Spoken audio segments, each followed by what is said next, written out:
యేసుక్రీస్తు నామములో మీ అందరికీ ప్రత్యేకమైనటువంటి శుభాలు తెలియజేస్తున్నాం.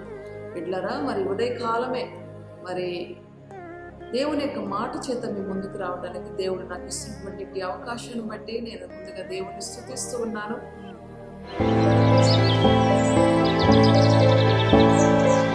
ప్రతిరోజు మేము అందించేటువంటి ఈ ఆధ్యాత్మిక కార్యక్రమాన్ని ఎవరైతే వింటున్నారో ఈ మాటలు మీకు ఆశీర్వాదకరంగా ఉన్నట్లయితే, ఈ యొక్క మినిస్ట్రీ ద్వారా అందించబడుతున్నటువంటి ఈ మాటలు మీకు నచ్చినట్లయితే, మీకు దీవెనకరంగా ఆశీర్వాదకరంగా ఉన్నట్లయితే లైక్ చేయండి, షేర్ చేయండి, సబ్స్క్రైబ్ చేసుకోండి. ఈ విషయాలు మీకు నచ్చినట్లయితే మీ స్నేహితులకు కూడా ఈ విషయాలు మీరు తెలియపరచండి. మా మినిస్ట్రీని పరిచయం చేయండి, వారు కూడా మీలాగా దీవించబడతారు. దేవుడు మిమ్మల్ని అందరినీ దీవించినగాక. మరి ప్రతి దినము కూడా మేము అందిస్తున్నటువంటి ఈ వాగ్దానం కొరకున్నటువంటి మాటలు, ఈ దిన వాగ్దానము అనేటువంటి ఈ యొక్క మాటలు మీరు వింటున్నందుకు, మీరు ఆధ్యాత్మికంగా దీవించబడుతున్నందుకు నేను దేవుని స్తుతిస్తూ ఉన్నాను.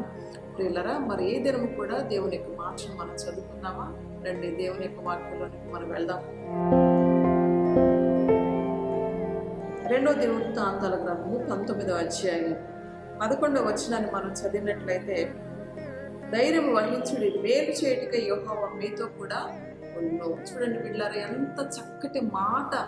ఆ ఉదయమే, ఈ యొక్క ఉదయమే పరిశుద్ధాత్మ దేవుడు నీతో మాట్లాడుతూ ఉన్నాడు. ఏమంటున్నాడంటే, మేలు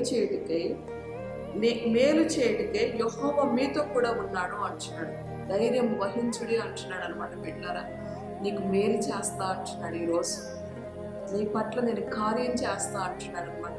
నువ్వు ధైర్యంగా ఉండు అని చెప్పేసి నీతో ఒకసారి ఆయన నీకు మాటిస్తున్నాడు. తెలుసా, అస్సలు అధైర్యం పడద్దు, దిగిపోవద్దు, కలిగిపోవద్దు, నిబ్బరంగా ఉండాలి. యెహోషువతో అదే అంటాడు కదా, యెహోషువ నువ్వు ధైర్యంగా ఉండు, నిబ్బరంగా ఉండి, ఏ మనుషుడు కూడా నీ ఎదుట నిలవలేడు అని చెప్పి యెహోషువను ఆయన ధైర్యపరుస్తూ ఉంటాడు.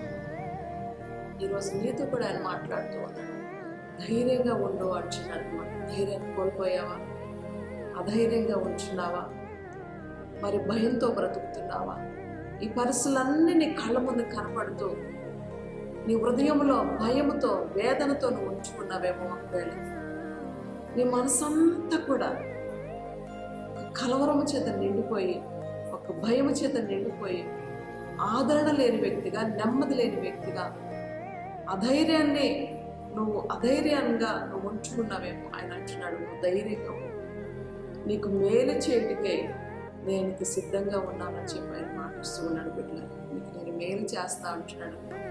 మనుషుల సహాయం కోరేంతవరకు కూడా మనుషులు సహాయం చేస్తారేమోనని, మరి బంధువులు సహాయం చేస్తారేమోనని, స్నేహితులు సహాయం చేస్తారేమోనని, తోబుట్టు వారు సహాయం చేస్తారేమోనని, వారి వైపు వీరి వైపు నీ చేతులు చాపి ఆశ్రయాన్ని కోరుకునే వ్యక్తిగా నువ్వు ఉన్నావేమో. ఈరోజు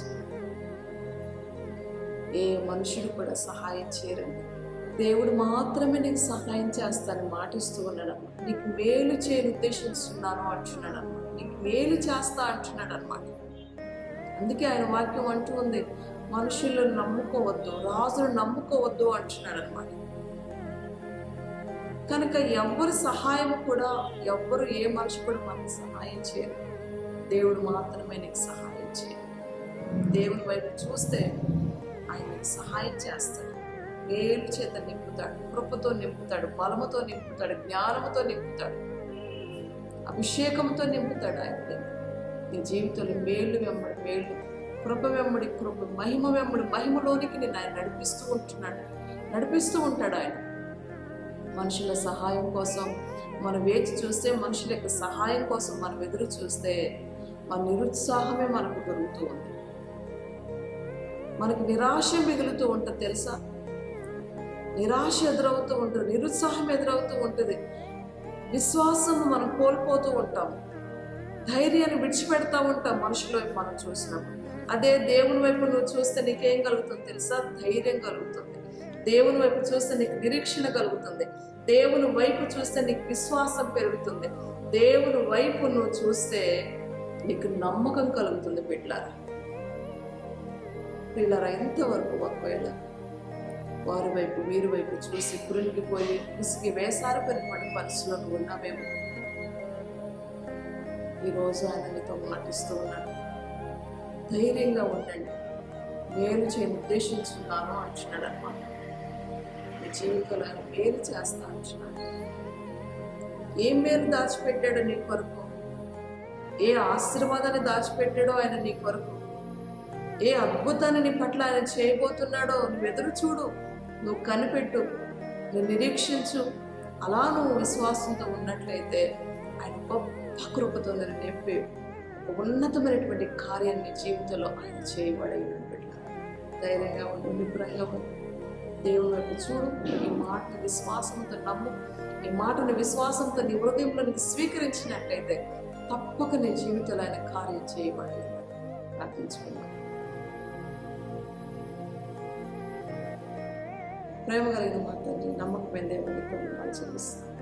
మాటలు విన్న వారందరినీ కూడా దీవించమని పెట్టుకుంటున్నాను. ఆశీర్వదించండి ప్రభా, మేలుతో నింపండి, కృపతో నింపండి, బలముతో నింపండి, జ్ఞానముతో నింపండి ప్రభా. దేవా, ధైర్యంతో నింపండి ప్రభా. నీకు వందనాలు. నీ మహిమతో కప్పండి ప్రభా. నీకు వందనాలు. ఆశీర్వాదకరంగా నిలబెట్టమని వేడుకొచ్చున్నాను. మీరే ప్రతి ఒక్కరిని కూడా బలపరచమని వేడుకొచ్చున్నాను.